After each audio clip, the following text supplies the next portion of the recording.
안녕하세요. 회계사입니다. 오늘은 두 번째, 회계가 엉망인, 회계 처리가 아직 잘 안 된 중소기업 주요 회계 처리 오류 두 번째 부분을 한번 정리를 해보겠습니다. 그, 개손 충당금 계산평가 문제인데요. 일반 회사의 경우에는 대손 충당금이 상당히 많습니다. 예상 배출금 중에서 업체가 부도 나거나 아니면 업체가 거래를 안 하거나 폐업을 했을 때 그 예상 배출금은 더 이상 받지 못하는데 이 부분을 그냥 채권을 계속 넘겨두는 경우가 있습니다. 어떤 경우는 회계 처리가 잘못되어서 예상 배출금이 많이 계상되는 경우가 있는데 그 예상 배출금이 회수가 안 되면 대손상각비를 설정하거나 회수가 아예 안 되는 경우는 재각 처리를 해서 아예 채권을 없애야 됩니다. 그리고 세법에서도 회수가 안 되는 경우에 대손 세액공제나 부가세법상, 법인세법상 대손금으로 송금 산입이 가능합니다.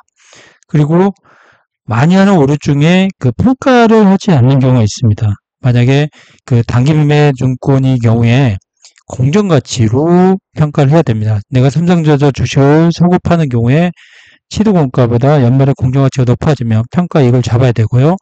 해외 채권 채무가 있을 경우에 해외의 경우에 애한산 손익에 대해서 회계 처리를 해야 됩니다. 그리고 비상장 회사 주식을 가지고 있는 경우도 회사가 불효가 날 경우 파산되는 경우에 주식 평가 손실, 주식 감액 손실로 회계 처리를 해야 됩니다. 회사는 매출 채권 같은 경우 또 미수금 경우에 세법상 1%를 대손 충당금으로 회계 처리하고 있는데 실제적으로 1%가 아니라 실제 못 받을 경우에 담보 가치가 없으면 이거는 대손 처리를 해야 됩니다. 매출 원가 판관비 오류인데요. 매출에 직접 대응되는 경우는 매출 원가라고 간접 대응 경우는 판관비라 합니다. 만약에 이제 공장이 있다 그러면 공장에 있는 모두에 들어가는 비용은 제조 원가로 처리하는 게 맞고요. 그런데 만약에 서울에 영업부가 있다 그러면 서울에 들어가는 영업부에 관련된 거는 판매 관리비, 일반 관리비로 들어가야 됩니다. 자, 매출 원가에는 상품 원가도 있고 제조 원가, 그다음 명의 원가가 있습니다. 그리고 공장에 들어가는 거 재료비, 노무비, 재료간접비 모두 원가를 처리하고 나머지는 이제 판관비 처리하는 게 맞습니다.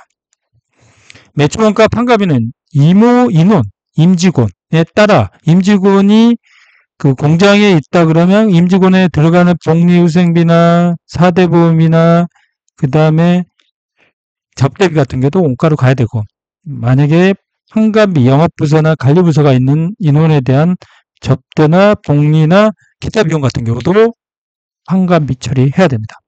그리고 유흥자산 감가상각 경우에도 예를 들어 기회장치 경우는 원가를 처리하겠죠. 차량 운반구도 일반 차량 운반구는 판관비 처리하고 만약 지게차나 이런 경우는 원가를 처리하겠죠. 그래서 이용자산이 감가상각이 해당 자산의 용도에 따라 원가냐 판관비냐 이 구분이 명확해야 됩니다. 이게 명확하게 돼야 나중에 제품 원가 계산도 정확하게 됩니다.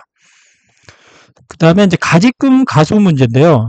중소기업들 가면 대표가 돈을 빼가는 경우가 많죠. 이걸 가직금 처리하고 나중에 정산이 될 거로 보고 하고 있고 아니면 회사가 어려워서 회사에 돈을 넣는 가수금이 많이 있습니다. 그러나 이 가직금은 세무상 불이익이 많기 때문에 인정이자와 지급이자 송금불산입이 있기 때문에 회사는 다른 계정인 선급금이나 유용자산, 투자자산으로 회계 처리하는 경우가 있습니다. 그러나 이거는 단기 대여금이고 회사는 가직금의 계정을 감사받는 경우는 쓰지 않습니다. 그 다음에 이제 동일인에게 가지금, 가금, 가수금이 있는 경우는 계약서를 작성해서 상계해서 하는 게 재무구조도 좋아 보입니다. 그리고 자체 기장을 하지 않는 경우에 담당하는 기장 세무 직원에 따라서 이 계정 과목이 바꾸는 경우가 있습니다. 그래서 정확한 계정 과목을 회사에서 어느 정도 제시를 해야 되는 게 맞습니다. 그리고 가직금, 가수금은 실제 감사를 받을 때는 쓰지 않고요. 대여금하고 차입금을 쓰는 거고 이 가직금, 가수금도 서로 계약서를 써서 하는 게 원칙입니다. 많이 하는 게 이제 발생주의 계산 오류인데요. 회계는 현금주의가 아닌 발생주의 개념이기 때문에 발생주의 개념 때문에 미지급 비용, 미수수익, 선급 비용, 손수익 개념을 해야 됩니다. 그리고 이거를 보완하기 위해서 감사받는 회사의 경우에 현금흐표를 작성합니다. 그래서 일반 그 기장업체 보면 차입금, 이자 비용, 미지급 비용을 회계 처리 않는 경우가 많습니다. 이자를 매월 말 지급하는데 연말 기준으로 그 미지급 비용을 계산해야 되고요. 정기예금 같은 경우는 이자를 뭐 6개월, 1년 단위로 그 만기 시점에서 회수가 되는데 현금주의로 회계 처리하는 경우가 있고 그 미수수익을 안 잡는 경우가 있습니다. 또 현금주의로 회계 처리할 때 그 선납세금을 안 잡고 실제 받은 돈만 이자 수익 처리하는데 그러면은 그 중과연납세를 회수를 못할 수가 있습니다. 그리고 보험료 선납분에 대해서 선급비용 처리를 안 한 경우가 있고 매출과 임대료를 미리 받는 경우에 선술수익 처리를 해야 됩니다. 발생기로 따르고 있으므로 다음 회계연도에 추인하는 과정이 있습니다. 따라서 결제별로 해당 금액을 관리하는 프로세스가 있어야 됩니다.